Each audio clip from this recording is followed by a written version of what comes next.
We'll do it live. Previously. 1, 2,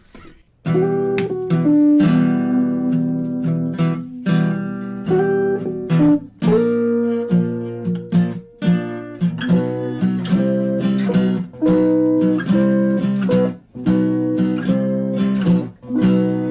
X-Rated, the X-Men animated review show. How's life at the Geek Squad? Welcome to the Geek Squad, also known as X-Rated X-Men animated review I think show. I prefer the Geek Squad. We just stick with that. Was that trademarked? Can we use that? Are we in trouble now? No, I'm pretty sure. It wasn't the. What is it? The Apple. Well, who's the Geek Squad? Or that's their own. Like the Best Buy nerds. It's about it's some kind of big company. Best Buy or Apple, yeah, they're tech guys. Yeah, well, I'm gonna guess Best them. Buy because I think it's Best Buy. I think you're right. Yeah, we're X-Rated, the X-Men animated review show. Yeah, the whole town's thrilled. I mean, Boom-Boom's kind of a they're jerk. mildly happy about it. But who am I? Who are we? I am one of your hosts. Who is anyone really?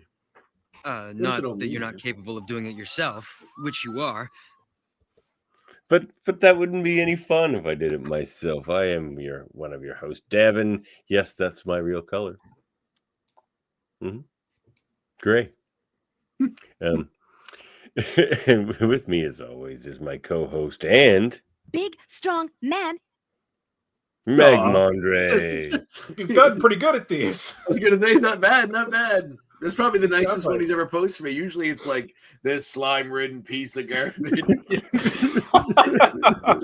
Usually it's This festering pustule. Yeah, this festering pustule. It is said with disdain, so there's that. It's true. Boom Boom says everything with disdain. And we have a guest with us tonight, a very special guest, of course. Don't let your powers control you. I know it's difficult, but just maintain your discipline. David, but younger. Maintain your discipline, David. But younger. I'm in high school for some reason. You're back. Just since you always wanted that, Dave. We're Dave all always said, I wish I could go back to high school. This is the one thing he said his entire life. Yes, it's our gift to you. With kerosene in a match. Mine wouldn't even burn. It's too waterlogged. Well, your school? Yeah. Is it under the underwater? Ocean? Were you? It was in a swamp. It was on a floodplain, and it was sinking. Oh, It had mold in the walls. Did you live in high school sinking, man, and I don't want to swear. Did you live in a It's not a high school. Did you live in a Jane Austen novel? Is that where you went to high school? Basically. We're here to review X-Men Evolution, Season 2, Episode 10, at least according to one order. Walk on the Wild Side, written by Greg Johnson, Craig Kyle, and Sidney Clark, and directed by friend of the show, Frank Poor. Yeah. Any opening thoughts on this episode, fellas? This is the gender politics episode of X-Rated X-Men Evolution. Is it? The DEI. No, I'm just kidding. Just in time for the election. That's right. That seems to be very important. I have an opening thought on your intro. Mm-hmm. Sure. The Beast voice actor, George Buza, is that his name? The original one, yeah. He looks like he's been trapped in like a bunch of Mojo screens in the clip you picked. He's looking around like he doesn't know how he got there. He's somehow aware of the Brady Bunch structure. He's trapped in it. Then it's perfect. We'll get him out of there. We'll rescue old George. Rescue Beast from Mojo. We can do that. That's It'll right. be a good episode. We'll bring you back for that one. It would All be right. The Mojo. Well, I guess X-Men 97 did their Mojo episode, so.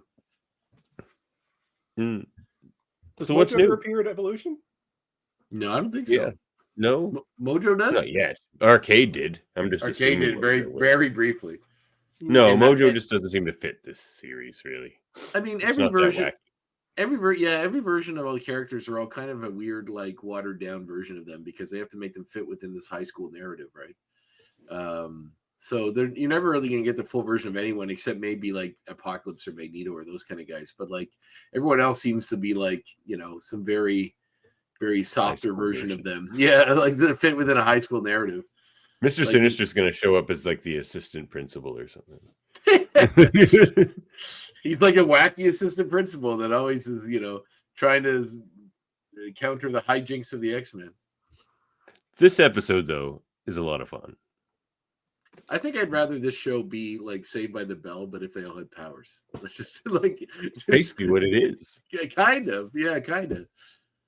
Except the Zach Morris's trash part, I guess, which is also Who's the Screech? The Screech? Oh, for Nightcrawler for sure. Oh, I guess so. Yeah, Nightcrawler's 100% Fuzzy dude to this show. Yeah, that's true. I mean, for lack of a better option, I guess Zach would have to be Cyclops, but he's certainly not the same character. Cyclops is not a complete piece of garbage. Like Zach Morris. Zach Morris is trash. Cyclops and Jean fit in that show pretty well, I think. I love your Godzilla poster, David. That's awesome. Oh, thanks, man.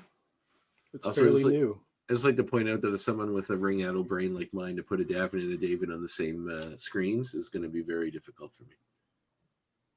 Did you guys watch Daredevil Born Again? I watched 4 episodes. Not the final episode. Pretty great. It's the one where Galactus shows up and I'm like, yeah, I could take it or leave it. Really? Yeah.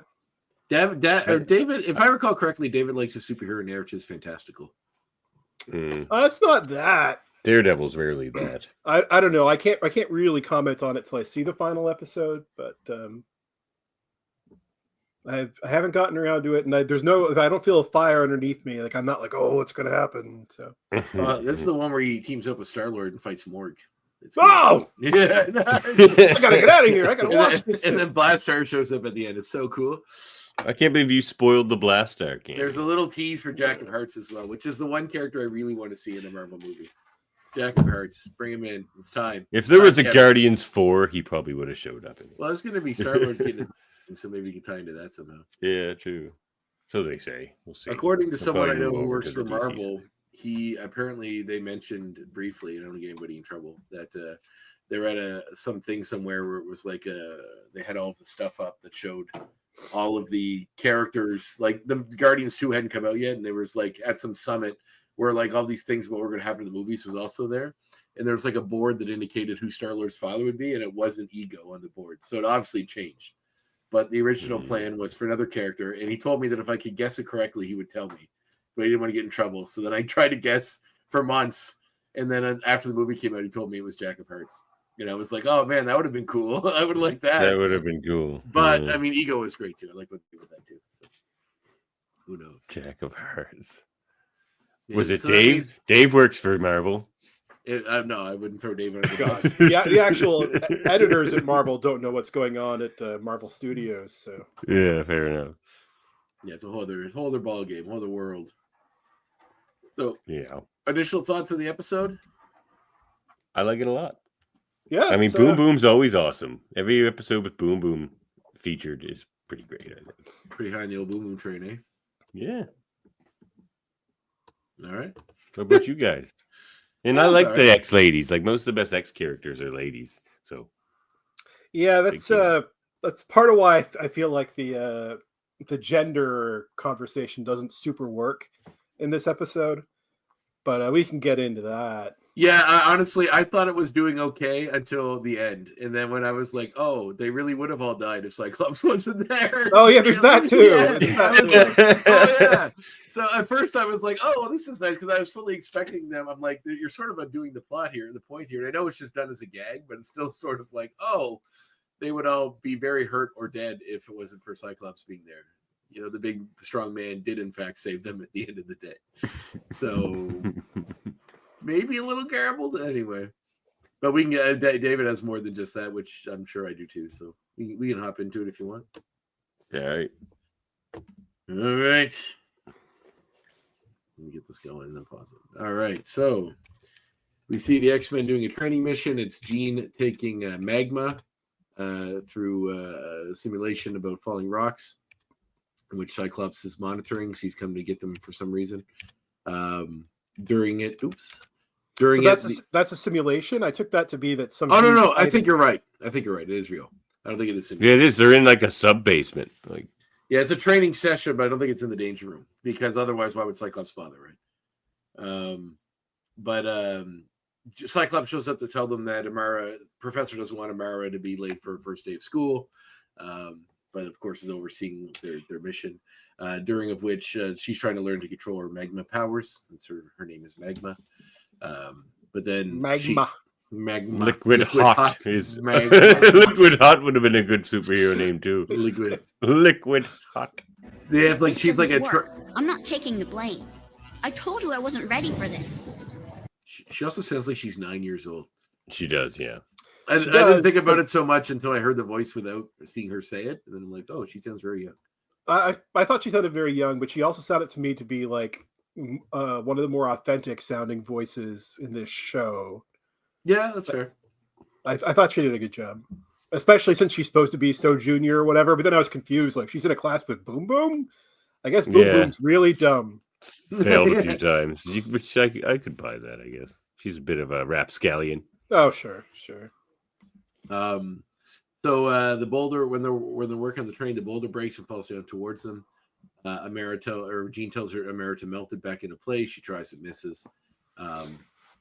Jean catches it with a telekinesis, but Cyclops also shoots it into pieces. Showering them with debris. Yes, I am a poet. I just didn't know it. No, I'm kidding. I'm not gonna do that one. But oh god, that's the worst one. I know. As I was saying it, I was deeply ashamed. So should be. Jean lifts them out of the sim and is mad at Scott because she had it under control, but Scott had to run in and be the hero, rescue the damsels in distress. Both girls are mad at him, kind of storm out. Oh, I should be pushing through as this happens. So both girls are kind of I like this. I like this random clip. Like sometimes when you do this skim the scrub through, you just get random little like looks like Cyclops fart there. Yeah. Or someone did and walked away. Cyclops or Wolverine had beans today.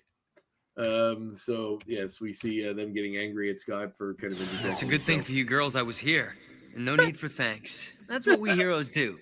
Rescue damsels in distress. Man, he's just making it so much worse for himself this whole episode.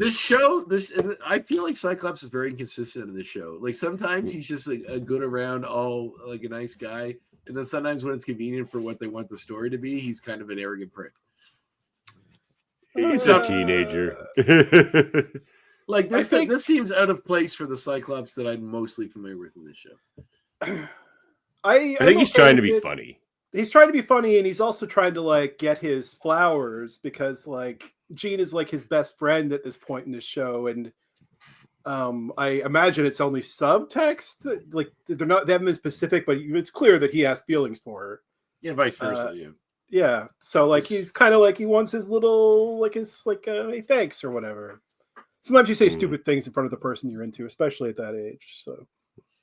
Oh, I didn't know I was surrounded by Cyclops apologists here. I'm sorry. I mean, you didn't know that I was a Cyclops apologist? I've apologized for much worse. Let me tell you about the Holocaust. No, I'm just kidding. So here we go. Here we go. That might get us the wrong kind of subscribers. So at the Brotherhood house, we see let me get back to the screen here. Yeah, she gets in his face. We see Tabitha bust in while Toad is taking his monthly shower because she needs to use. Man, I take one shower a month and still I get no privacy.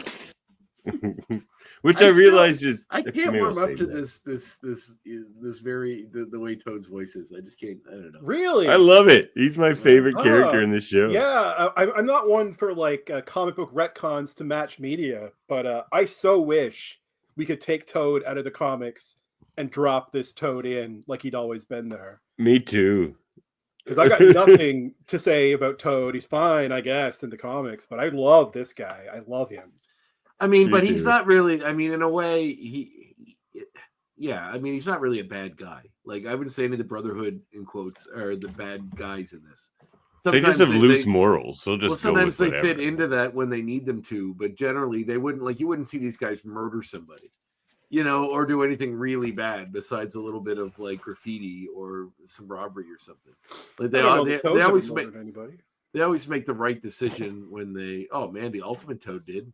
Definitely murdered Yeah, somebody. but He ate somebody. like you could tell, like Mark Miller is a conservative by the way he wrote those the Brotherhood of Evil Mutants in that thing. Like they were just Magneto was talking about eating people. Like they were just fucking unhinged. Yeah.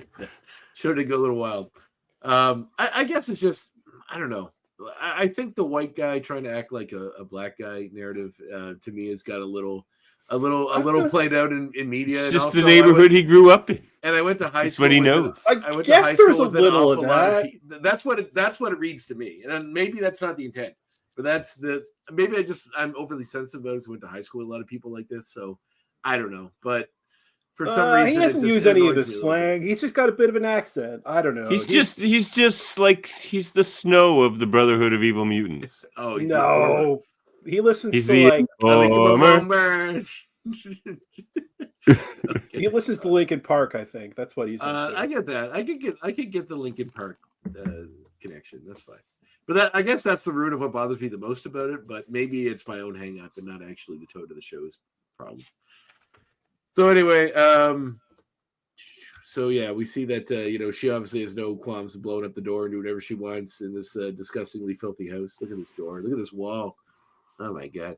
So anyway, but also who's paying the bills here? The water's still on. The power's still on. So who's doing it? And she blows it up and all the water runs down the stairs. And I'm pretty sure the plumbing's busted now. That's it. Yeah. None of them are going to fix it. No, what are they going to do? So then Toad, she takes Avalanche's car and speeds off with that because she has to go run an errand. He doesn't realize she's taking it until it's gone. She's living it up in this place, just using them as her pawns. She also tells Blob that his mohawk is outdated and makes him feel bad about himself. So 1990s. That's right. It's the best decade of all time. We should all be so lucky to be back in the 90s. I'm kidding. It's not necessarily true. We live in an era of Apple Music and ChatGPT where the future is now. So no, I think you had it right the first time. Yeah, I mean, honestly, everybody thinks that the generation they grew up in is the best decade. Like, unless you were like, yes, but it's universally accepted that the internet destroyed whimsy in most of the world. But it also made it easier for people like that had whimsy to get connected to the people to get their work out there. So, there's a lot of people that are like making movies or books or comics or artists. A lot of people I talked to in my other show that, got discovered through DeviantArt or something like that. And if they didn't have that, they'd probably still be drawing, still be clutching their portfolio at a con somewhere, hoping that, somebody has time to look at their shit. The early days of internet weren't so bad. Now it's like the dead internet. And now that you have to sift through like 10 shitty AI art creations to get to something beautiful drawn by like a Dave Cutler, for example. Well, I prefer the AI bot version of Dave Cutler I created. He makes his work as much better. Is he good? Oh man, I just tell him to make whatever I want, and he makes it, and then I sell it on eBay saying it's a Dave Cutler original. He's certainly faster. Instantaneous. Especially when I get him making Sailor Moon hentai for it, which is when it sells the best on them. He's like, I make my AI Dave draw just like Mark Bagley. But it's still AI Dave, not AI Mark Bagley. Sailor Moon porn in the style of David Cutler. See my Scouts right there. Yeah. Oh yeah. Nice. They do terrible things to Tuxedo Mask. Yeah, let me see at school. Kitty showing Amara to her first class. Let me get back to this. To her first class, which she happens to have with Tabitha. Tabitha is just dancing around, listening to music, not caring about anyone in her immediate vicinity. She asks how Amara's life's doing with the Geek Squad, and she refers to the X-Men. Or the what did Cyclops call them? The X-Goons, that's right. Or no, Avalanche called them that, right? There's somebody in the old show. Yeah. Somebody, it was that. Somebody called. No, it was Blob. He's just like, I'm going to squish you X-Goons by sitting on them. That's right. Or does Avalanche also say it? I feel like he says it as well. I thought it was Juggernaut. It was somebody big. No, it's not Juggernaut. Maybe it was Avalanche. So Amara definitely tells her, Blob then. Amara tells her that Jean is pushing her too hard. Doesn't have to take it because she wants to go to the mall. Invites her to go to the mall with her after school. So she agrees and thinks that I love it. She's like, instead of doing all that lame training, why don't you come to me and just hang at the mall? And she's like, that sounds awesome. It's like, that was Gene. Those are they bash like this is Gene. the best thing in her life is going to the mall. Well, I guess True. a teenage girl, maybe it's not my realm. You it was- mean it Miss was the June? era. Yes, that's my real color. Yeah, I like that too. Tabitha is quite fun in this episode. But I don't like how similar is she from the comic counterpart? Because I'm not super familiar with her. Boom Boom's a bit of a punk. It's not far off. Yeah, She's it's not always far been kind off. of this way. All right. Not really quite so rebellious, but a rebellious streak for sure. Not so like all the time about it. Mm. Like this Boom Boom never turns it off. But I believe So- she was a She was like a runaway. maniac, like a shoplifter. Yeah, she like got picked up by X Factor and all them, and the original Exterminators run and all that. Yeah, I think she was a bit like With I feel Rusty like- and Skids. I feel like a broken home was kind of implied, if not explicitly stated. In this show, it was very much stated. Her father was in that episode Right. and tried to get her to rob banks. or That's whatever right. shit it was. Sorry, yes, it took me. But yes, he was trying to get her to rob stuff for him using her powers. Yeah. That's right. Broken Home is a Papa Roach song. It's another Because he Toad can't just favorite. create explosives himself. He needs his daughter to do that for him for his crime empire. That was a funny one, that episode.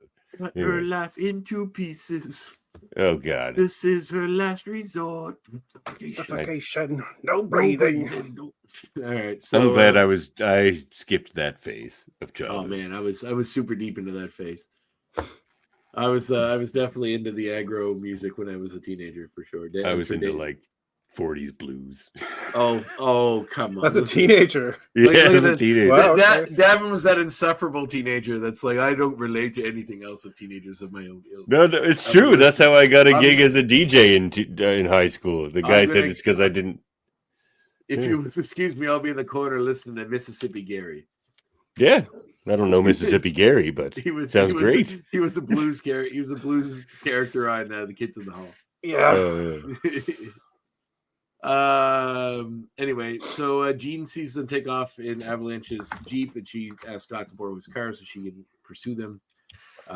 He apologizes for his behavior earlier. She said she hates like men thinking that they can control women in these sort of narratives. She says that Duncan shows up with 2 tickets that he got them. Oh, that's the best one. Dance. You know I got that. Oh yeah, you gotta have that. Good news. I got us tickets for the Sadie Hawkins dance next month. I laughed out loud, man. This episode actually had me laughing quite a bit.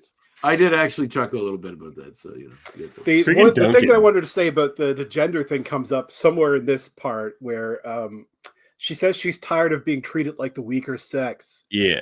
And in Which I don't another think is show, good, I think that right? would work. But like, Jean is like a god on Earth. Like all the ex-women are to an extent, and the men are just soldiers. Like she's talking to Cyclops, Yeah. who's basically weaponized his disability. Like I just don't think anybody's Yeah. treating Jean like she's a I wilting know. flower.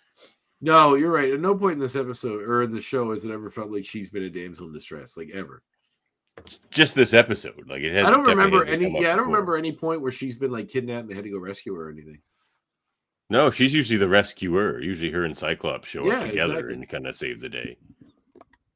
So what the fuck? No, I love the like buddy Cyclops Nightcrawler thing in this episode. I like those two. Yeah, I wish there was more of that in this show. Like, I yeah. love that dynamic. Is there not more? Damn, I liked it. I mean, maybe it's sprinkled here and there, but I really wanted Yeah. to see them more as like bros. They're pretty funny together, and like he doesn't have any other kind of bros because most of the students are girls, and there's Spike, but they make him out to be like younger. So yeah, he got her tickets to the Hawkins dance. She's mad because the girls are supposed to ask the guys. It's another guy overstepping. Cyclops, I believe, goes with. No, she goes on her own, doesn't she? He offers to go with her, but she goes on her own. So we see the girls' view. No, he offers to go by himself. He's like, "Well, I guess I'll go rescue them," and she's just like, Yeah. He's like, "Or you can." Or you could borrow my car and do it. Yeah, basically. Whoa. Glad she took your keys. That was my favorite part. Like she does her like tells them all off, and he does this super misogynist guy thing. Just like it's pretty funny. It's funny. So then they see carjackers stealing a car, and they obviously don't. That's what I mean. Like, obviously, if you're like an immoral person, you would probably don't like if they were real bad guys. She wouldn't care to pursue a car thief. It's not really. She's doing it for kicks, though. I don't know about that. Yeah, anyway, it's like she's not bad. Like she just doesn't want to live in the X-Men. Her to act like a maniac, basically. Like she. Yeah. I don't know if she really cares about that car. I mean, she's driving a stolen car. That's true. But at least it's stolen from her roommate, so maybe it's borrowing. Yeah. So anyway, they pursue. Of course, there's a woman with her baby that almost gets hit by the car. The G-Man to stop using her powers. Hey, Lance, mind if I take your car on a high-speed chase? Well, and in the process of stopping them from stealing the car, they essentially destroy the car. So they she use a fire, smash on the back window with fireballs. Yep. The guys are Gene buries them in a wall like a Edgar Allan Poe character from that. My favorite part is just before the last brick closes in. What the guy says, it's so funny. The infernal heart. No, he says something like, "Oh man, the sun!" Just before it covers him up. Let me see if I can hear it. Oh yeah, he goes just before that scene where you just see the final brick go in. You just hear the guy go, "This ain't good," and then it just comes. He's like, "Oh, this ain't good," and then just the last brick goes in. Okay, can we talk about something for a second here? Sure. In this world, people aren't supposed to know there's mutants. Correct, they do now. After that, they definitely do now.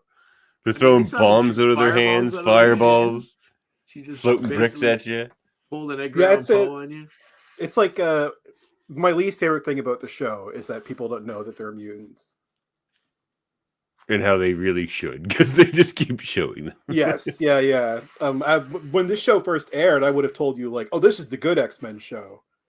This is the one that's well made." But now I feel like it's it's almost like more of its time. Although I do still love it, but it feels more of its time than the best of the '90s show. Yeah. Well, the '90s show at least felt like I was watching the comic come to life. This feels like I'm watching a teen drama show that's skinned to be X-Men. It's kind of like the '90s show was like the thing that got copied by other shows, whereas this show is doing what like Buffy. Like you can tell that the WB executives were like, "We want X-Men but Buffy. We want X-Men but Batman Beyond." Oh no! Apparently that was Boyd Kirkland, the guy who was like in charge of this show. That's what Frank and Steven told us when they were on the show. They're like, "Yeah, that was all Boyd. He loved Buffy." And he just wanted, he wanted. It feels so WB. I always assumed that was like the mandate going into it. Well, it's like the Riverdale show. It's not an Archie show. It's just like a teen drama show that has characters named that are similar-esque to, or named at least after. I mean, this is at least a little closer, but it's somewhere in between, like X-Men '97 and that, in a way that like they adapt it, but they also like go wildly their own way. It just feels like it's just skinned this way to kind of meet the need for an X-Men show. Speaking of Buffy, this is the episode with all the Buffy nods, yes, the craft nods, and everything. There are quite a few nods to the craft, which I only watched the movie not that long ago, which I thought was pretty funny. Oh, really? Yeah, I haven't seen it since the. Once 90s. You know they're from the craft, they seem kind of out of place. Yeah, a little bit. Yeah. Oh man, this ain't good. So, like literally just so dumb. And it made me. I actually did snort with laughter when I was watching it because I thought it was fucking funny. They should have been like ghost. It took 3 people to write this episode, so it's like it better be good with the joke. We see the car has been brutally mangled and definitely not salvageable. So from being taken from them, but of course Gene, helped them solve this thing. So we see the animation's really good in this episode too. I noticed when I was watching it. Well, this whole music video stuff was kind of cool.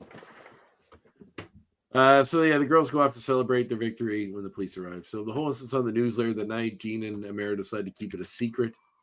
A strange rock video like montage follows with the girls shopping, dancing, and then doing vigilante crime fighting. It's pretty great. I liked it. Yeah, it's fun. It almost does seem like an ethereal dream sequence more. It's almost like a David Lynchian kind of thing with some of the imagery over like fading in and out of this other stuff that's going on the screen. It's very strange. At first, I thought it might have been Cyclops' daydream because they keep like showing Cyclops and then phasing into them dancing at the party. It did kind of seem that way, didn't it? That'd be so hot if they just went to the mall. Kinda. That's what I was getting from it. I like your episode better. It did really seem that way. I don't know if you'll see it in this. I don't want to like play the things. I don't want to get us in trouble. But there's It was them trying something though, you know, like they're breaking from the formula of this show. So I like that. We see them within the video. We see them recruit other women to the group, which are Kitty and Rogue. And those boots are like super close to Gen X boots, like the boots that the Generation X kids wore, or even that Boom Boom wore after they lost the Rob Liefeld costumes. There's like this period where the X-Force are all in purple and gold. And those costumes changed a lot, but I think those boots might be a reference. Yeah, so that would be a cool reference if it was, for sure. Deep cut. That. So there's a lot of strange, a lot of this zipping up leathers, and all this ridiculous sequence. But I would have been funny if like they during all of this part, though they just show Scott and Kurt in the background. That's the craft dance that you just went past, and it's so like out of sync with all the Buffy and Faith dancing that we've been seeing up to that point. It's like, and then they went to the library and had a pagan ritual. Like, what the fuck is going on there? Yeah, I wish I could find, like, I want to play it, but I also don't want to get us nicked. I don't know how well they monitor this stuff. But when you see like the Cyclops face, just play quick. You play a couple quick seconds or whatever. I just want to find the Cyclops part because it's just like his face, and it's all like, I swear to God, I thought for a half second because I was watching this when I was working on something that it was like a Cyclops dream sequence. Like it really did seem that way. But anyway, it was somewhere in here. But we see them getting all their stuff done and getting their clothes and shopping. And that's what I mean. It's like all supposed to be about like gender stuff, you know, like in the way that women can do what men can do.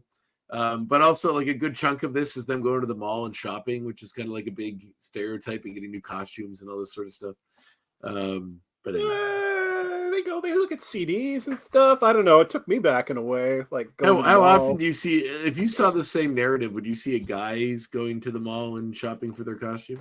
Well, they wouldn't be doing a pagan dance in the school library for whatever fucking reason. But I don't know. You go buy CDs. You don't have to get your costumes. Like if you're gonna you have to go somewhere to get them. Yeah, fair enough. I guess it is. I don't know. It's fun. It's fun. I don't know. Look at her. She looks great. They're having a good time. Sure. So anyway, they we see them get their new team together. They're so Matrix coded too. God, that's cool. We see Risty Wild is watching and unapproving of their crime fighting ways from the shadows. Because she wasn't invited along. She's also not a real human. This is like the Brotherhood. The invite. The Brotherhood wanting to keep mutants a secret is so like it's just not as relatable. Like Magneto's like the humans hate and fear us. I assume. They will. One day. Yeah. And even Avalanche, like he went through this whole thing to show the world they had powers, and then he was foiled once, and he's like, I guess we'll never try that again. Because they erased his mind on that episode. In fact, maybe, which is problematic in its own right. I direct your attention towards the original Squadron Supreme comic when they were like, oh, it's okay for superheroes to mind wipe people and do whatever they want because they're superheroes. They know what's best for everybody. Might I draw your attention towards politics, the world, how well that's gone in any sense of the 1984 Brave New World? Did you guys vote? Not yet. I'll vote on the day. It's usually pretty painless here. Yeah, my voting station is like a little fire hall down the road from me. There's never a lineup, so I live in the kind of 5-10 minutes outside of town. So we see the news being reported the Bayville Sirens, who they don't know who they are, but they know their silhouettes. Perfectly. Make a perfect silhouette. Even Boom Boom's hair here is perfect. We got this like Charlie's Angels graphic made up for them perfectly. Yeah, with the hair lined up exactly as to what they are. So Cyclops is watching this and kind of You know what? This is the perfect time for Time for a word with our sponsor. X-Rated, the X-Men animated review show, is sponsored by, well, if you're like me, are you sick of vigilantes sneaking up on people all the time? I know I am.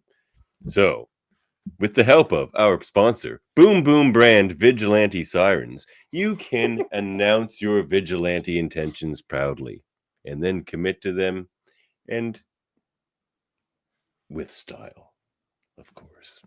Boom Boom brand Vigilante Sirens. I like that. Yeah, so newscast talks about how the new Bayville Sirens have cut the crime rate in half. So very specific stat. And obviously the Sirens would have had to been operating for like a month or so, or for a while for them to get a stat that good. A quick turnaround on that. Yeah, like they're like in 3 days, the crime, like how much crime is going on in Bayville? Is it just like people are getting stabbed and raped all over the place? But now the Bayville Sirens are around, half our population is getting stabbed and raped. Thank God. So Scott, of course, is eating cookies and milk as one does while watching the news in the middle from a TV hanging from the ceiling in the middle of their kitchen. And they go through a lot of milk in this show. This guy has no eyeballs, I'd like to point out too. Do you notice this? Oh my God. Why isn't he at the school? Yeah. he's not a mutant. There they are. Oh, there they are. He's not a mutant. He's just deformed. They don't let him into school. You need to have some kind of guy's not a mutant. He's just a freak.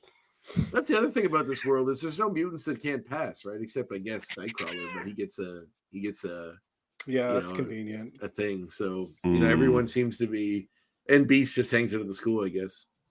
But it took a while for him to get any mutants that couldn't just pass as humans. So of course we see Scott see all the girls together, and then only then put together that they are the Bayville Sirens.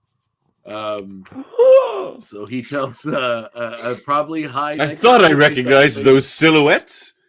Listen, Nightcrawler's reefers behind the quad there with his look on his face. Oh yeah. But he tells Kurt to cancel his plans for tonight because he's sure he had some. Saying they have a little secret mission to take care of. So we see back in the Brotherhood house, Tabitha busts in the wall while Toad's taking a crap this time. And then proceeds to use the mouthwash in front of him. You don't see him on the toilet, but you hear him say nothing sacred, which is I thought was funny. It's not she just trashes the shit out of this place because her room is awesome. She is in Mystique's old room, which is basically like the presidential suite at the Marriott, but or the Grand Hilton or whatever. But it's just like anyway. So she so Blobcatcher Stales yells to her for shaving his head during the night. You see his mohawk is now gone. She goes downstairs, steals Lance's Jeep again. So Lance's Jeep is easy to steal. Tells Blob she was wrong. He looked better with the mohawk. That's right. So the girls go to steal Scott's car. Tabitha picks up the Jeep. That's a really funny picture.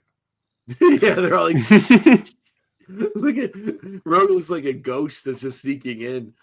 He's like in the Haunting of Hill House when ghosts just pop out from various places. It's like Rogue looks like one coming through as well. So Gene spots that the boys are following them. Tabitha picks them up. They see a car being stolen and give chase. And they track it down to a warehouse. They obviously have a quick change, get into their sunglasses, which they all wear at night. Then the guy reports that wear my sunglasses. What a narc that guy is. I know. Immediately he's like, hey, my car was stolen. Never mind. The sirens are on it. Well, he doesn't even say it like that. He's like he wants the cops to get the sirens too while they're at it. Like, yeah, it's true. Get these vigilantes. And guess who's already on the case? You got it. The sirens. Look at. I want to crop this picture just from here on this guy. I don't even get to read this. Just from here on this guy. He's really going to town there. He's working. Yeah, working hard. He's working something all right. So we see that they find the chop shop where the car thieves are at.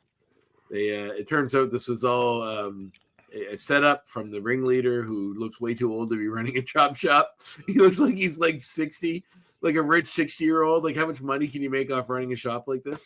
Certainly not. This guy seems like a high-end drug dealer, and he's running like a chop shop for car thieves. Have they ever established what the population of Bayville is? Because the crime rate's in half now. And that's a lot of guys still working at a chop shop. That's true. That's true. Angry Uncle Ben here is not happy that they're cutting into his business. So actually, looks more like a Ra's al Ghul without the beard. So they get into a big fight. They beat everybody. This guy's got a Hitler mustache. I noticed that too. I just like Hitler. So they imply there that Rogue gets high. Yes, they do. When Rogue takes that guy's energy, they do. Like, whoa. Yeah. Oh yeah, they did. Yeah. Yeah. I thought you meant just in her spare time. Well, that too. So the Cyclops and Nightcrawler arrive. They bamf into the building. Cyclops says, "Let's not get involved. Let's just let them," because he realizes that the women should be able to do it on their own. They don't need a man to save them. So they and they're kicking ass. He watches them clear out and kick ass. However, they don't notice that there's a gas going to one of the cars that's on fire, so the car will explode once the gas gets there. Cyclops does, and then shoots it out of the way, and then tells Nightcrawler, "You didn't see me do that," which means like essentially they would have been seriously injured, possibly killed, if not for the big strong man that intervened and saved them.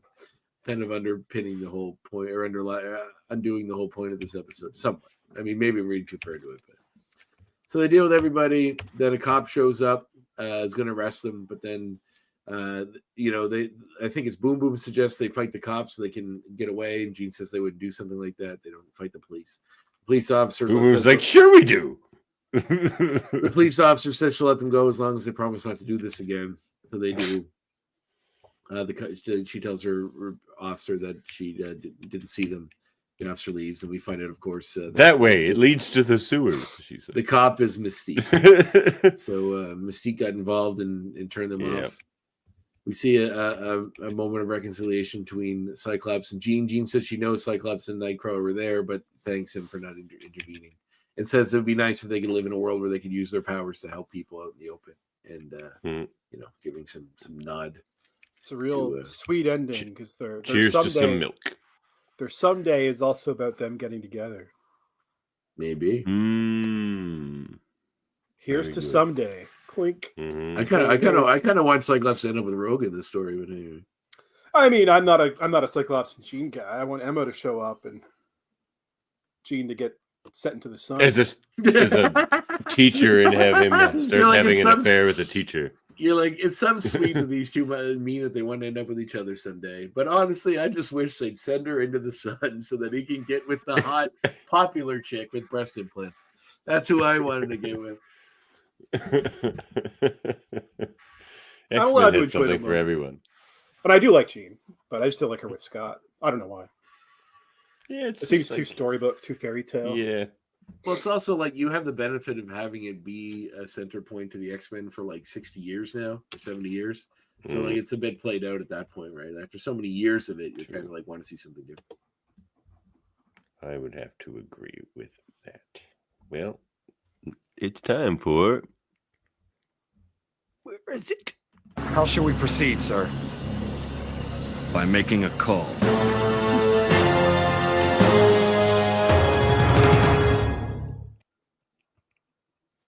Nine.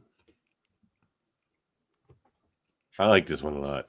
I was laughing. Sure. Yeah, it made me laugh more than in most other episodes of the show. What are you guys feeling like on the show in general? Andre's a bit of a stick in the Mondre. Oh.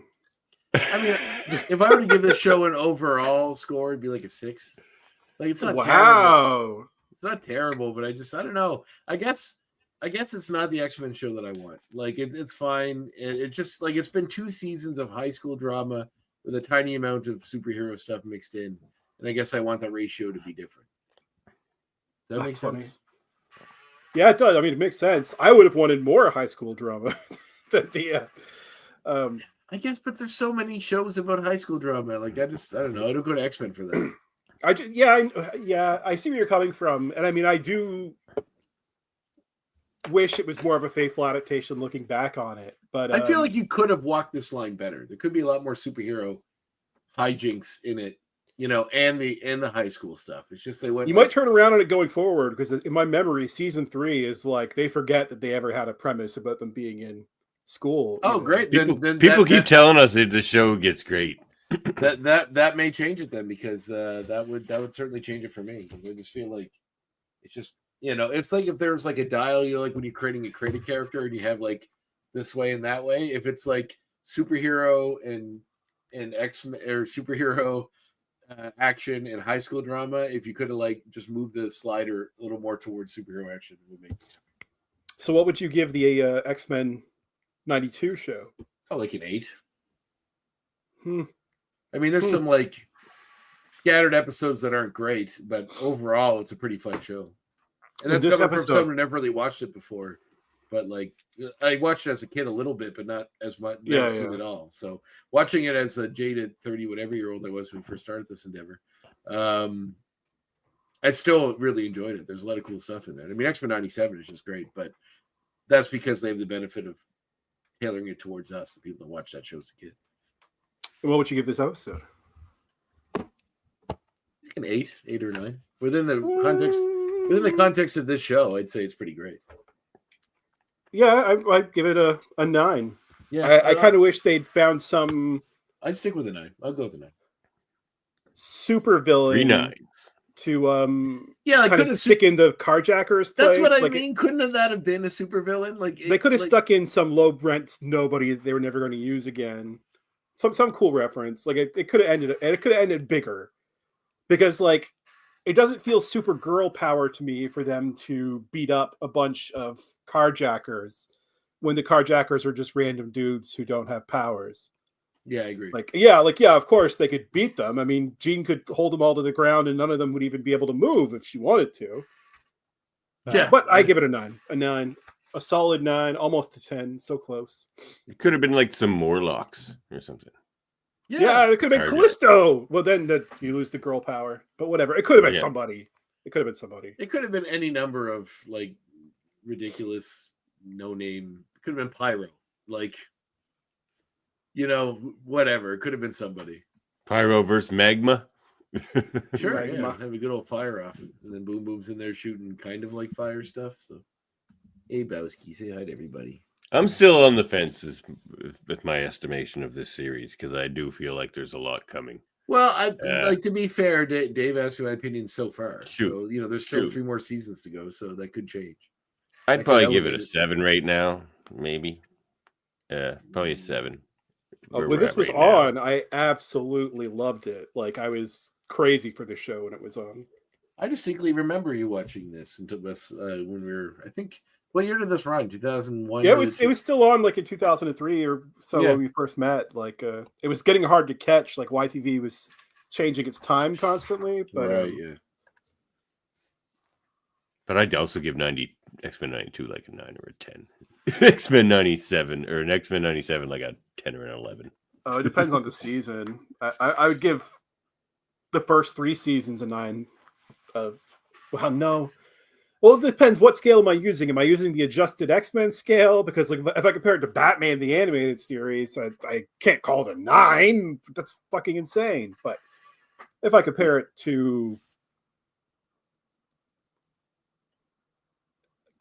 crime, no, I don't know. If I compare it to something, crime. That's funny. Yeah. Let's say 9. 9's good. Give it the old 9. College 9.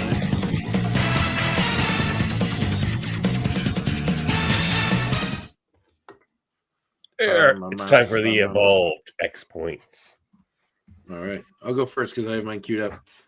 All right. The song that they dance to is an actual song by a band called X-Ray Dog, and the song is called Blue Wave. If you're interested. Huh. I bet you they got it just because there was an X in their name. Maybe so. But X-Ray Dog is the band. The song is called Blue Wave. It is available on Apple Music, wherever you get your song. There you go. That's a good I was very surprised it was a different song. In my memory, it was that "Walking on the Wild Side" song that Boom Boom keeps listening to. Oh, right, yeah. All right. Well, my X point is Wolverine's absent from this episode, and that makes perfect sense because he's the last person that could ever give them a dressing down about vigilante activity. So it's just best to have him not even involved. So it makes their vigilante activity seem a little more off board.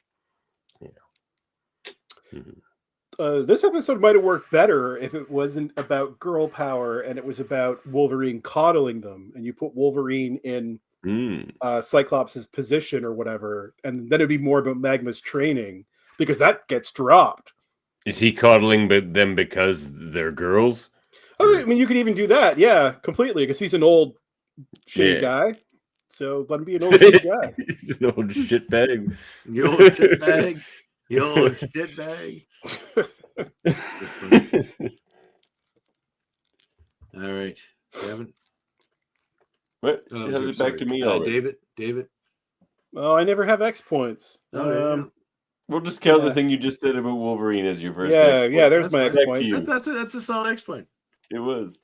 All right. So some of the shows that are directly referenced, some of the movies rather that are directly referenced in this episode is The Craft, She's All That, and Coyote Ugly. Did they do some Coyote Uglying in there? Did they?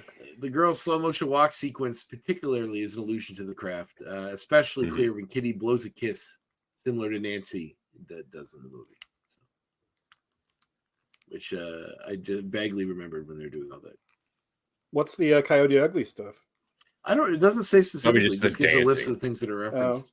Most of the dancing is Buffy and Faith at the Bronze. Yeah. Quite a bit of it is like rotoscoped, essentially. Yeah, it looked like stop motion. It was weird. All right. All right. Well, my next X point is I realized that Toad, the reason he only showers once a month is because he wants to stink because it attracts flies and he keeps eating them in the series. You constantly see him picking out flies, and they're only ever around him. I mean, that's only conceit in cartoons. I don't know anybody smelly that has flies around them. Do you know any smelly people? I don't know anyone smelly enough.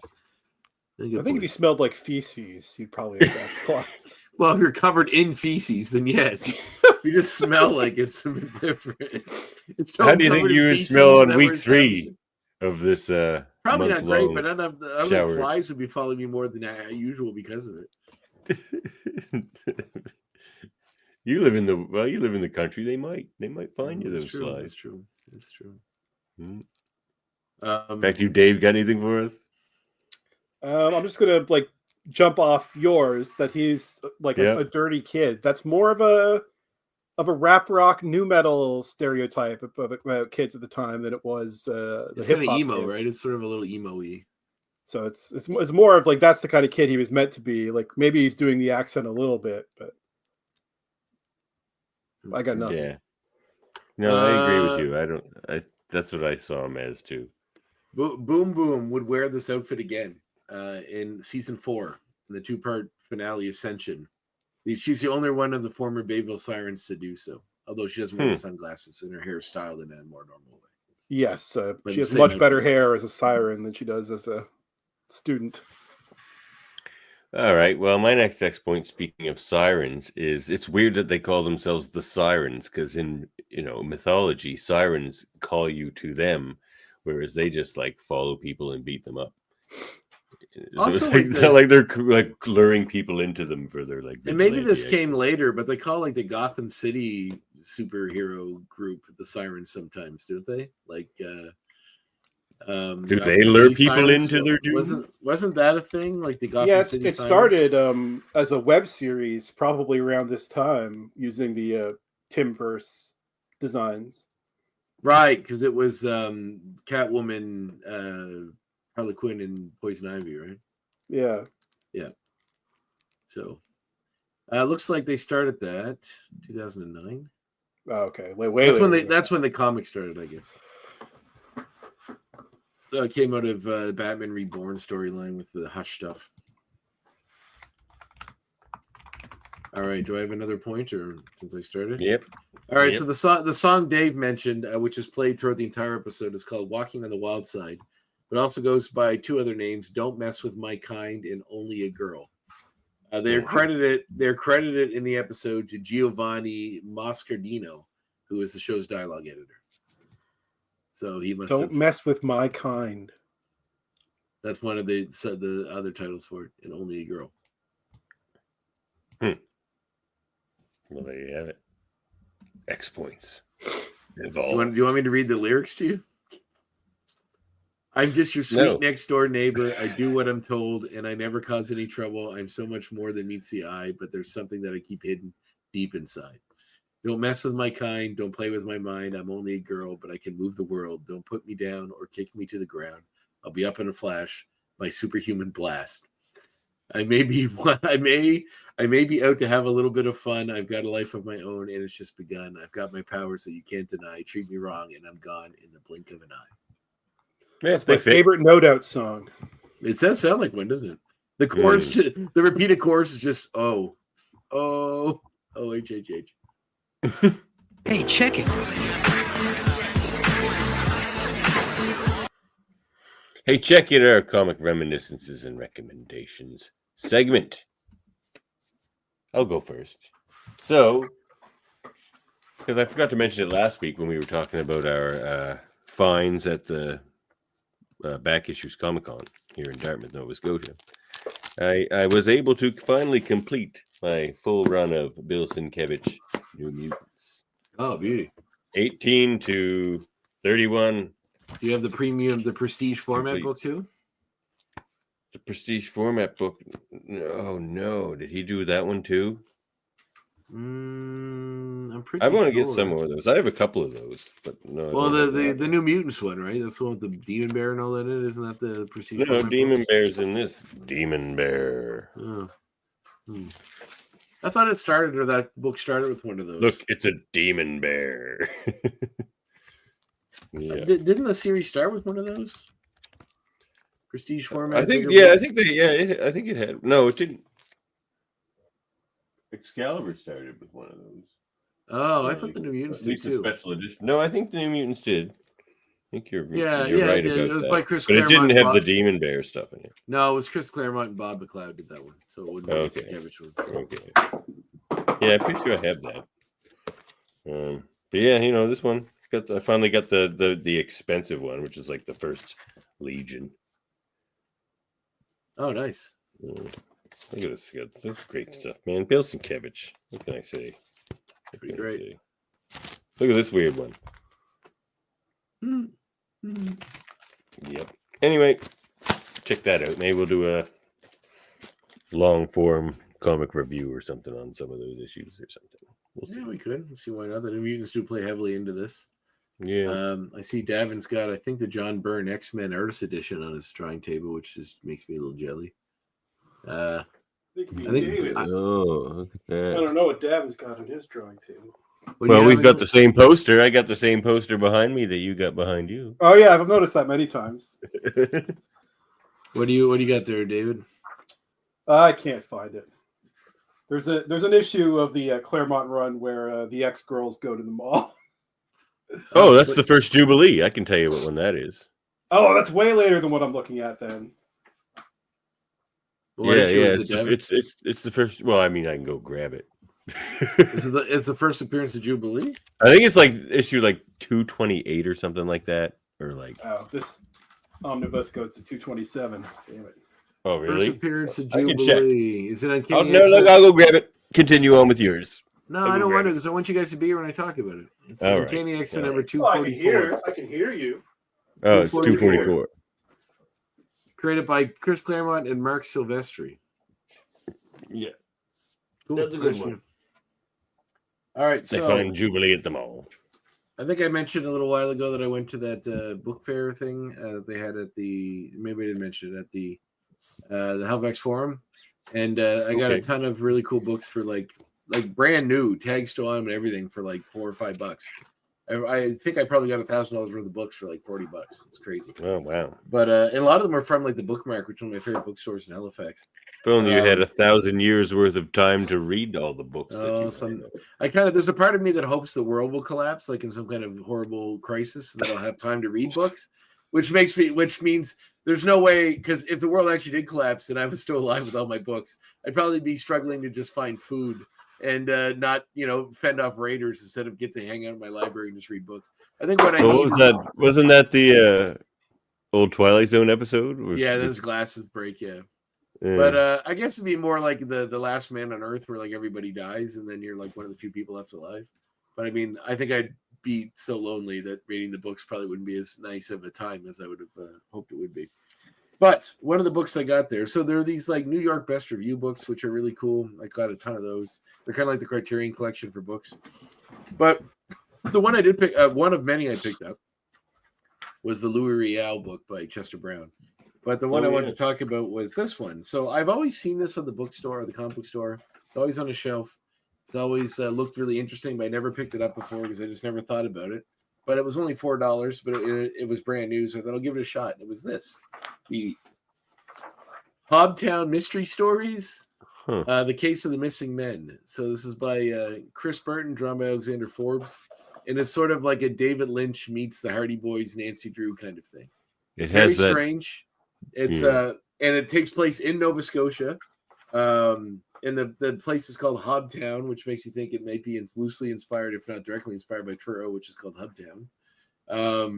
But yeah, it's super cool. It's a great little book. It's very strange.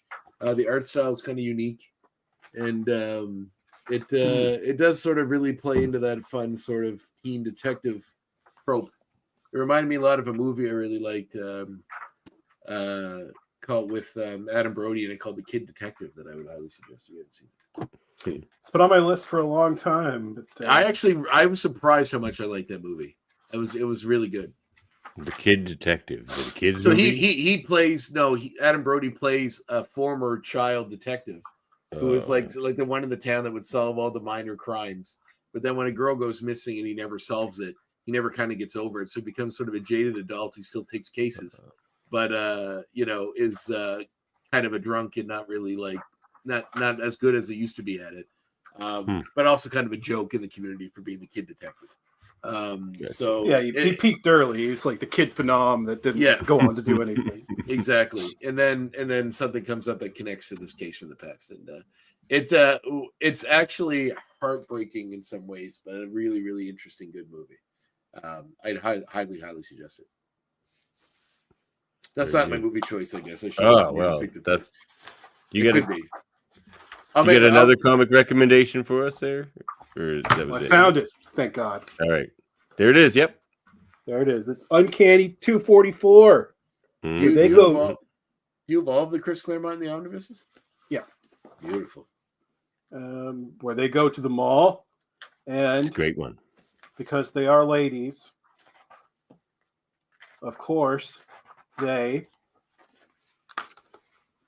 do a getting dressed up montage where they all try on outfits. They put on makeup. Yeah, I like that rogue outfit.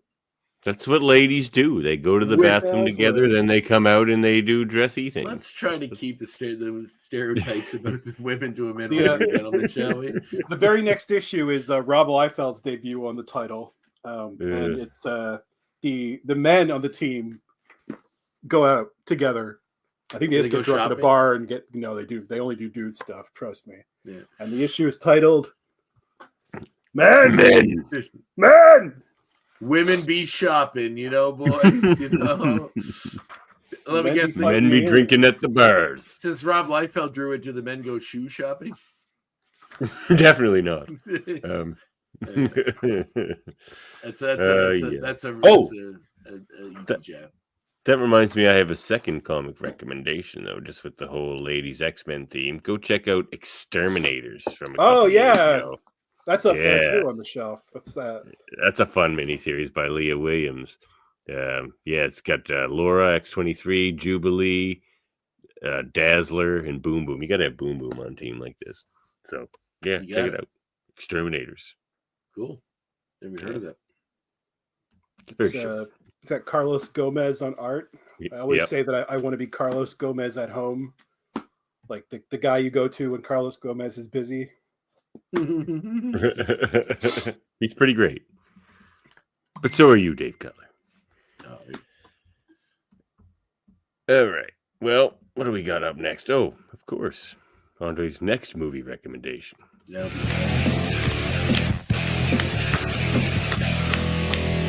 But I like movies, which is fine. So, as we all know, recently, it's fine. So, as we all know, recently, Easter how was your Easter, gentlemen? Was it good? Yes, hit eggs. I don't really observe it. I mean, I watched WrestleMania, so it was terrible. You didn't like WrestleMania? I like night 1. Night 2, I thought was abysmal, but I think that's the opposite of what people think. Yeah, I mean, I thought they were both great. I like them both for different reasons. You're a happy man. Devin, share my screen if you may. Can do. So on the plane, I downloaded some movies to my tablet to watch on the plane to Ottawa, where I was at over Easter, and obviously this was one of them, one I wanted to watch for a long time, and it was obviously Good Friday when I was on the plane, so I thought it seemed apropos. So The Long Good Friday, it's a gangster movie starring Bob Hoskins in all his 80s glory, with a young Helen Mirren and a bunch of other great character actors from England, but it is essentially a gangster movie. But it's a really, really, really good one, and I'd highly suggest it. Bob Hoskins at the peak form, but doesn't get any better. Especially as an angry gangster, and when he's like young Bob, like young. It's funny because Who Framed Roger Rabbit was made I don't know 9 years after this, maybe 10 years after this, and he's aged considerably in that decade. But yeah, it was a solid, really good movie. It's on the Criterion Channel. It's out there in the world to watch, but it's a great gangster movie that sort of depicts the shifting tide of violence when it comes to the IRA and gangsters and all that stuff. And in fact, very noticeably, there's an appearance from a very, very, very young Pierce Brosnan, who plays an IRA henchman who doesn't say any words, but you see several times in the movie. Did you close your Letterboxd? No, I still have it. I just didn't put this one on yet. No, I'm not seeing you in my. No, I'm still there. Oh, no. Uber Dre? That's it. I'm just bad at math. I don't want to explain why I didn't see your name. Okay. No, I just haven't put this one in it yet, but I think everything else I watch is in there for the last few years. Yes. You do exist. You do exist. Thank God. I just fade out of existence like I was never here. It's just an empty chair for the rest of the show. But yeah, check out you've been watching movies for nothing. Also, they did that David Lynch retrospective. I think we talked about this last time. Where at the Park Lane Theater, where they showed all his movies, and I watched a bunch of them. But they're all great. Go watch all of the movies I watched, and then all of the other David Lynch movies because they're all fantastic. I'm gonna go see the David Lynch movie, 1990, Laura Dern, Nick Cage, Wild at Heart. Yeah, tomorrow. Yeah. Oh, great. I watched. I saw a lot, and all these movies I hadn't seen before, so it was really cool to see them for the first time in the theater. I saw Lost Highway. Which is a painfully 90s movie. Oh my God. Right around the time Rammstein showed up in the soundtrack, I was like, oh, this is. Oh, yeah, I guess that's true. Yeah. Several times. And David Bowie, when he's in his weird 90s, teaming up with Nine Inch Nails stuff. And then, Marilyn Manson. It's a bunch of stuff in that which doesn't really seem like a Lynch soundtrack, but it kind of works. Saw that. I saw his Dune movie. Still haven't seen that. It's interesting. It's half a good movie and then half a dumpster fire. But if you've seen the new Dune movies, then you'll be all right because at least you'll know the story well enough to be able to follow it, because it'd be tough to follow if you didn't. Saw Dune. I saw Eraserhead. I saw Twin Peaks: Fire Walk with Me, and I saw. Oh, I think that's it. I saw those four. That was great. I first saw Eraserhead back in the lawless days of YouTube, when people would just upload full movies. I mean, they were 240p quality or whatever, but they were there. That's why of all the movies that you could watch in that manner, that would probably work. Yeah, it was pretty freaky. As someone who doesn't have children, that movie, I feel like in some way really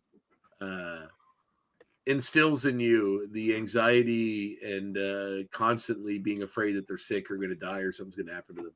Also, the sort of feeling, but also kind of wanting them to. Yeah, like also like being Like free me. Yeah, exactly, and like being Yeah. stuck in a trap of like the sort of a domestic lifestyle that comes with that, and it's like a prison of your own making that you can't escape, and the only way out is to do something horrific. So, Right, Davin? Yeah, Davin. Absolutely. Right? Davin's like, I'm in. But yeah, if you have anxiety about your children and fear what may happen to them, this movie probably will tap into something within you. If you ever felt trapped by a relationship or your place in life, then this movie will reach out to you. I don't know. I definitely need entertainment to increase my parental anxiety. So I am going to seek this out. Well, swiftly. that's the kind of thing I think you would like, because you tend to like things that are off the beaten path or different, and this is definitely different. All right, let's check it out. Oh yeah, I'll take that down now. All right, let's do one more thing before we get out of here. And it's gonna be sexy. I figured you'd be all over, like, because the music cues from this episode. There's so much music cues. I figured. I actually thought Davin's going to be loading up his music cues for a while after this episode. It seemed like what it was. It seemed like other artists' songs, not just stuff created for the show. Like I didn't want to start like when you put music samples, your stuff always gets taken down. It's like you always get copyright strikes for music samples.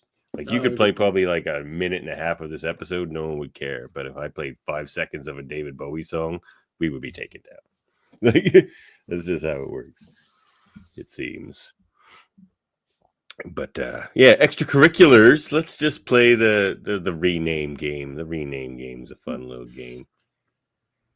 All right. So the rename game, we take an X-Men character and we give them a perhaps better name than they already had. They're never better than they already had.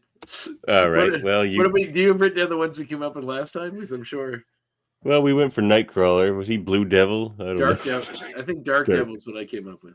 But I'm pretty sure, and Dave can confirm this, that Dark Devil was the Daredevil's son from the Spider-Girl comic, wasn't he? Was that the Daredevil? Oh. Wasn't he Dark Devil? I feel like he was. It turns out he's Ben Reilly, I think, actually. Or the son of Ben Reilly, isn't he? Ben Reilly's reanimated corpse, I think. Oh. Yeah, no, I just did a Google search. I should have this last time. Yes, 100% is him. It's Dark All right, well. Riley Tyne is his real name. Riley Tyne. Well, Andre, you will rename for us Colossus. Panzerfaust. Panzerfaust? He is Russian. Even just Panzer. Panzer would be fine too, actually. Isn't that German? Yeah, it's a tank. It's like Panzer's a type of tank, right? So, or is it? Yeah. It's a German tank, though. Yeah. Yeah. So, oh, he's Russian, right? Shit. Well, I'll name him Sherman. Oh, Stalin. It means man of steel. Stalin means man of steel, so we'll call him Stalin. Oh, jeez. All right, Dave, you will rename for us Emma Frost. Oh, she's not the White Queen anymore. Man, this is hard. I mean, Ice Queen seems like an obvious choice, doesn't it? She's not made of ice. Like people call diamonds ice. Though. Yeah, people. Yeah, true. Ice Queen's not bad, actually. Yeah, that's what I said. You're my gift to you. Well, I guess I got to give myself one now. All right. Well, I'm gonna rename. I got to give you a Boom better one Boom. for Colossus. Boom Boom's new name is gonna be. She's had a few of them. True. Boom Boom, Boomer, Meltdown. Boomer was one? Yeah. Yeah. Okay, Boomer. That's the one that gave her to be more cool in the 90s. She was Boomer on X-Force. And then she was Meltdown. But Boomer didn't mean the same thing. I think maybe we'll call her in the style of Meltdown. We'll just call her Chernobyl. All right. My actual answer for maybe that's not a good one. That's not great. Was she called Meltdown before? We could call her Microwave or something, or like. Yeah, that's not bad. Seems like she should shrink. I guess micro. I'll call Colossus Leviathan. It's similar but Not different. bad. Or Not Titan, bad. something like that. Not bad. What would we call Juggernaut? If it was Juggernaut's kind of perfect, but like Trebuchet? No, wait, that's not a battering ram. Something like a bullet. Like a bullet. battering ram's not bad. Bullet? The bullet? Locomotive, like I don't know, something that it's hard to stop. The J train? It's going. J2, which is his son or some other version of Juggernaut from the in the Spider-Girl universe as well. Oh, that should be my next thing to read is all those the Mayday Spider-Girl comics again. Oh wait, there is one more thing we got to do here. I'm Peter Parker. How about you?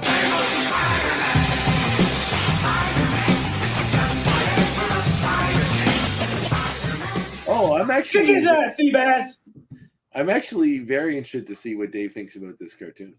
So we're talking about what? Go for it. No. Go. I was just going to say we're doing a quick mini review or comment on the final episode. This is our last episode of Webheads. But yeah, let's get your take on the whole series first, Dave. I thought I had a shaky start. I'm not sure why they made as many changes as they did. But from the moment when they first debuted Dr. Octopus, when that door opens and that motherfucker is there and that character design, I'm on board like 10,000% to the end. I still find Peter to be annoying. Like he's like adorkable in that modern anime way. But other than that, I really do adore the show to the point that it might be my second favorite Spider-Man cartoon after Spectacular.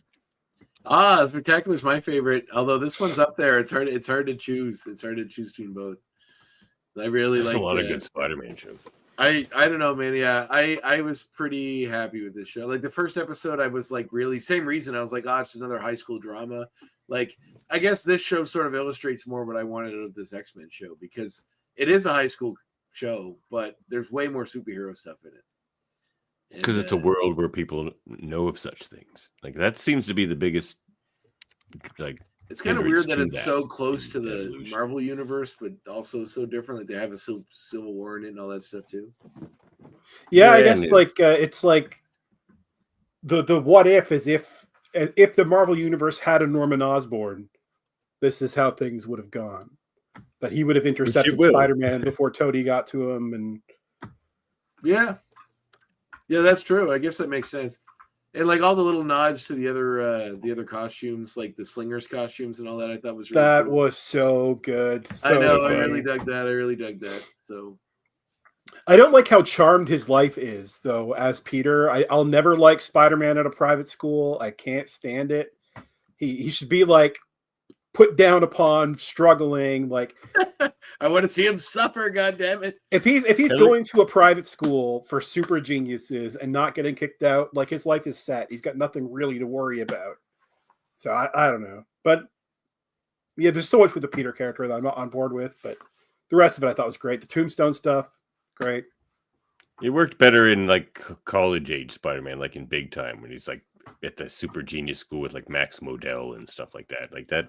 At that age, it made more sense. Like there was a little more time for them to discover Peter, despite the Parker disease, where everything always goes wrong for you. I do like that the wizard is like one of the main people. He's so funny too. But you're right, Dave. That's the best like portrayal of Doc Ock ever. I love that Doc Ock so much. That scene where he's just like dancing his way out of there, and yes, the arms are attacking everybody. It's so funny. Dave, so much ego. Did you watch the show Hannibal? Yeah, I did. Not the final season, but the first two. You aware who voices Doc Ock? No. It's the guy that played Will Graham on Hannibal. Oh. Yeah. Wow, he's a real voice actor. He's really good. Disappeared into the role. Yeah, he's super good in the show. He's such an Sir, are you playing that game again? I'm just farming XP. Well, And like they made the Scorpion so like an interesting different version of him. Like I like what they did. I like that the female Scorpion's sort of in the team too. They're just sort of like they're taking Scorpion was threatening, man. Oh man, that episode where the episode of Spider-Man was really good. But like all the toys, it's almost like they just dumped all the toys of the Marvel Universe in a pile on the floor and just just grabbed random stuff and made it all fit together. I don't know. I really dig it. Well, that's what X-Men 97 sort of was too. It's just like, here's everything X-Men, and Bodemar was just like, I'll take this and this. But they kind of combine like elements of Spider-Verse too, in that he gets his powers from a spider from another universe, kind of. Well, it's sort of like a Venom spider. Yeah, it's like he's connected to symbiotes now. It would seem. Is he? That's not what I got. What I got was just that. It's like a time loop. He got his powers through a paradox. Yeah. Yeah. The spider only exists because they recreated the spider, and then that spider went back. Yes. I'm kind of like, I don't know how I feel about that. It's a self-fulfilling prophecy. Like it's a little overcomplicated for Spider-Man's origin, but whatever. I mean, I'll take it. Yeah, but it was cool. And then this is the big tease for season 2, like the symbiotes are coming.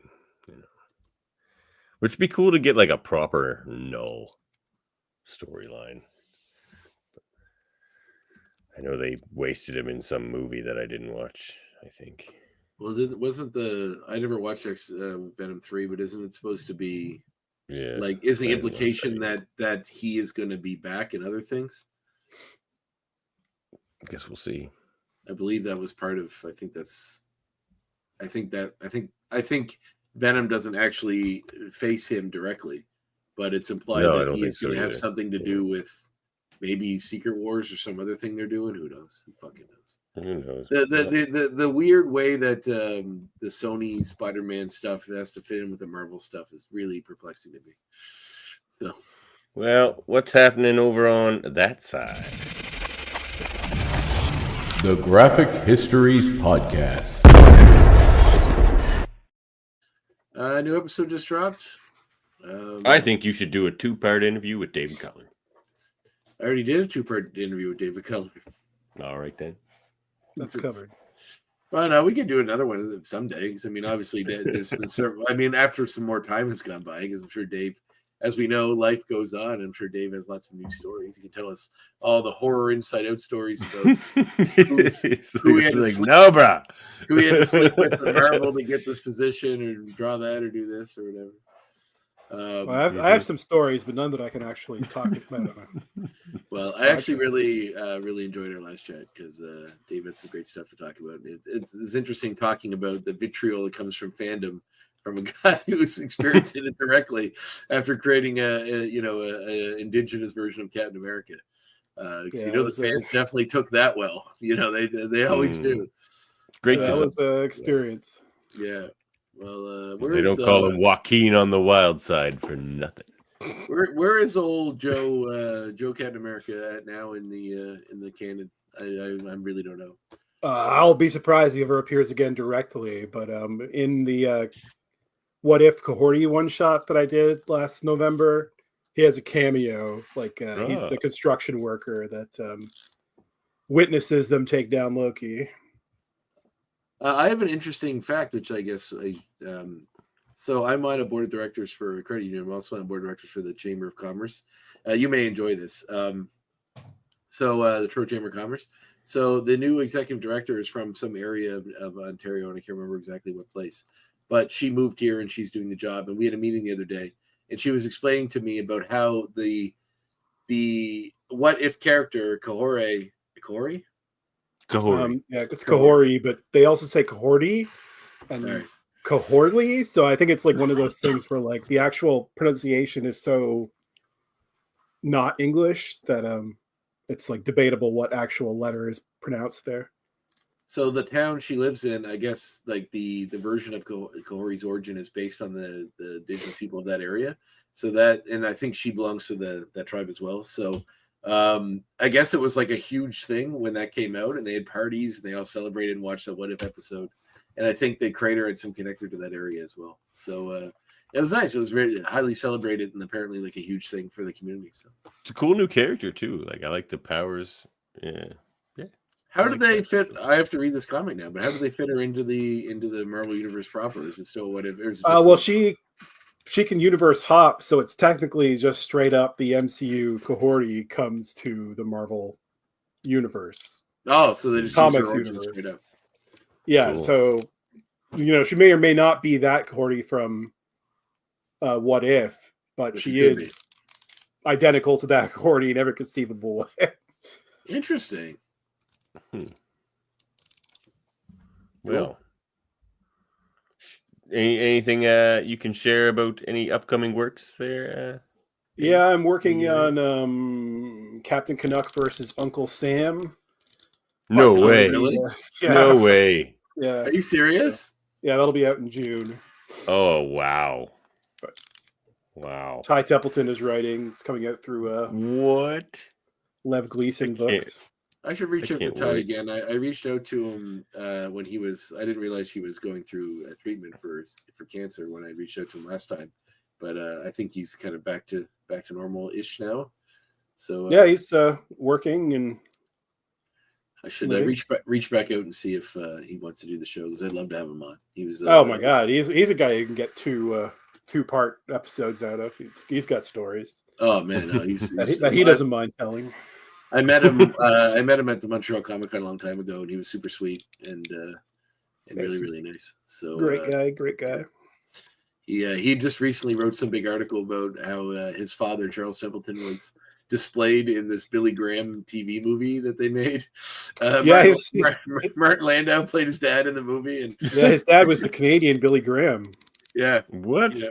Oh yeah, and he wrote a book called Losing God, in which he denounces all this faith stuff that he was doing his whole life, and sort of, but this Billy Joel movie really depicts him because I guess in the religious area, if you were saved and you turned away from religion later, you weren't really saved, and the movie sort of implies that the devil sort of tricked him or into thinking he was saved, and then and then him doing a big I'm sorry I gave up religion to Billy Graham on his deathbed, all stuff that did not happen. Oh geez. Yeah, it's just so Ty wrote this big thing about it, and it was right around the time that came out, and I talked to him about that.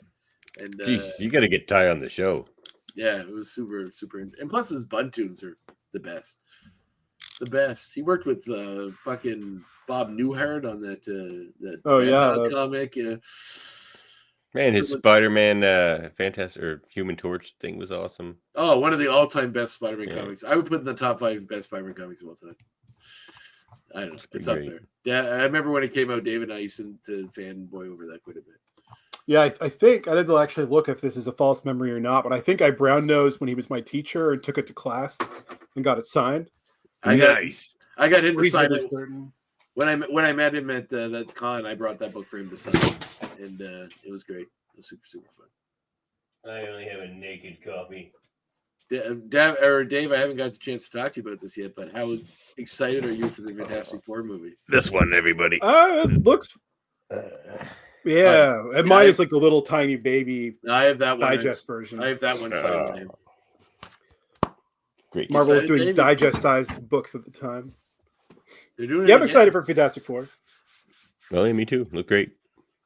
I can't. I wish the Silver Surfer was still bald, but Oh yeah, just kind of weird. Yeah, but is it actually the normal? No, it's gonna be Shalabal. Yeah, I assume it's Shalabal or whatever Shalabal. It's probably so we can get a version of the Silver Surfer that could be a bad guy, and so a real bad guy, so they can't if he dies or something, they still have Norrin Rad in their back pocket to use sometime. I think they're gonna have him because even in the comics, Silver Surfer becomes Norrin Rad 100 years before he ever meets the Fantastic Four. So I just think he'll have been Galactus' Herald for probably 100 years, and Shalabal's the new one, and then Norrin will come back to try to save her from Galactus's. I don't know. Who knows? Thrall, but Norrin Rad will show up eventually for sure.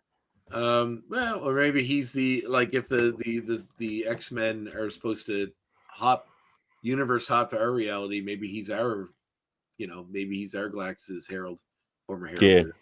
You want an interesting listen? Check out this podcast I've referenced a few times called "The Best Movies Never Made," where they read scripts for movies that didn't get made, and they do one on the Silver Surfer movie that never happened. And it sounds like it would have been very, Very interesting. It's like the Silver Surfer without the Fantastic Four. Was this like post Silver Surfer or Fantastic Four 2 Rise of the Silver Surfer? Oh, way before all that. Yeah. Oh, way before all that. Okay. So could CGI have pulled off this Silver Surfer movie or like practical effects? I think they had him. I think a lot of the movie was him being trapped on Earth in a human form until Galactus gets here. So it's like the Stan Lee Mobius story. Kind of, yeah. But that'd make a good movie, actually. Probably. But yeah, it's not the spacefaring Silver Surfer movie I want to see, really. Yeah, it's interesting. It wouldn't have been great, but in a parallel universe somewhere where it's made, it would have been interesting. Mm-hmm. Well, why don't we get out of here then, fellas? Though you didn't tell us much about the Graphic Histories podcast. Oh, yeah, a new episode just dropped with Barbara Slate, who is a trailblazer in women's comics. Great interview. Yuppies from Hell. She worked Sweet 15 for Marvel. She also did a lot of the Disney comics from that time period that Marvel was doing. The Beauty and the Beast, Pocahontas, the Barbie one. Very sweet woman, great stories. Not sure if there's going to be an episode Monday. Trying. Somebody canceled on me that I was supposed to do this week, and they haven't sent someone my way, but they can't do it till like May 15th. So, all right, I'll send you someone else. All right, well, I have to record it tomorrow or Thursday, so get them quick. I'll see what I can do. All right, or we can just have Dave come in and give all of the horrible stories about from his experiences at Marvel. Why don't you reach out to Ty? Name names. My recent horrible stories aren't about Marvel. I'll say that. Oh, that's good. They're about projects that fell through and kind of, sort of, they've been in the news. No, minus the project, but really, can you tell us off mic if we don't tell anybody? Because I'm curious. Well, one I'll say because it didn't end horribly was I was supposed to be doing a comic that was going to. No, I don't want to say it because I did sign an NDA and they are scary. Okay, no problem. They are scary. They are scary people. Okay. Yeah. He was going to do something for some scary people, and now the scary people. As Dave talks, we see like a tiny red dot start appearing on his head. Or the red X was an X-Men poster. It's like that lawyer. Stay away from the red X. That lawyer from the Simpsons just shows up. I represent the offices of this person. We require blue-haired lawyer. To this unauthorized discussion. Care for a bite of a belt of scotch, Mr. Lutz? It's 10 a.m. Yeah, but I haven't slept in days. Yeah. All right, let's get out of here. Let's say goodbye to all right.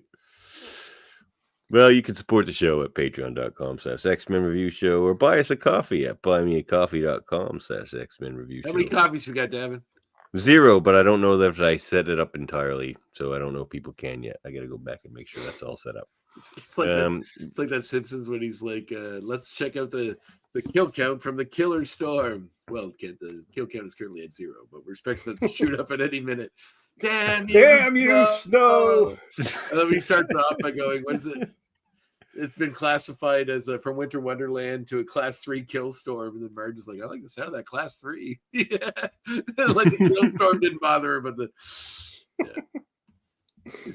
you can find our audio-only version wherever you get your podcasts. Like, review, subscribe wherever you do find us. Always helps. Give us a little subscribe on YouTube. And we're almost at 4,000 followers on Facebook there. So everybody keep joining the party. This is where it's at. X-Men is about to take over the public consciousness for the next 15 years. So this is the place to be. Yes, that's right, Andre. We're going to be here for 15 years. That's fine. Till you're 90. Till you're 90. Dave, I saw you took umbrage online with my choice of Zac Efron as Wolverine. So who's your choice? Daniel Radcliffe. Oh my God, really? Yeah. Oh, Efron's even better He's than a bit of a scrawny, nerdy dude. Yeah, he's a bit of a scrawny guy. No, you can. At least Efron got jacked. You can beef up. I had a cold last week where my voice dropped 2 octaves. You just got to get a sick Daniel Radcliffe. I don't know. He seems small-boned. Or I don't know if he can put maybe a sick David Cutler. Well, then you take Daniel Radcliffe and you cut him open and you actually lace his bones with metal. See, Now I like where you're going with this. And he'll beef right up. He just can't move. Like he's too heavy to even move his arms. He just starves to death because he can't move. That'll be what we'll get. Even weighs 3 pounds. Even if Efron gets the role, it might be worth splaying him open and replacing his bones anyway. Well, his jaw's already fucked up from bad car accidents. So yeah, is that why I hate his face? Yeah, he's in a bad car accident. They had to like rebuild his jaw or something. So that's why kind of annoying to look at. Yeah, well, they could cover him with hair if he's Wolverine. I'll give him a beard, give him the old hair. I think he'd be a good world-weary Wolverine that's not too old. So will they? So Moke It Be Music says, so will they ever make an all-female X-Men team called the XX-Men? So the XX chromosome, very clever, very clever. They did do an all X-Men, all 80 X-Men team, and Brian Wood wrote. Olivier Coipel did the art for it back in like 2011 or something. Yeah, it's a while ago. Yeah, it was good. Storm, Rachel, Rogue, Jubilee. Storm had a really good costume in it. Psylocke. Yeah, it was Mohawk Storm. It was a great. And Puck was in that comic for some reason. He looked cool too. He wasn't a part of the kicking team, around but he there was for a while. Character, yeah. Puck's a cool mofo. Yeah, he is. All right, well, let's get out of here then, shall we? Goodbye. You know what they say? Catch you next time. Listen, I think we ought to just keep this to ourselves, you know? Right. I mean, it's not like we'll be doing anything like that again. Well, ciao.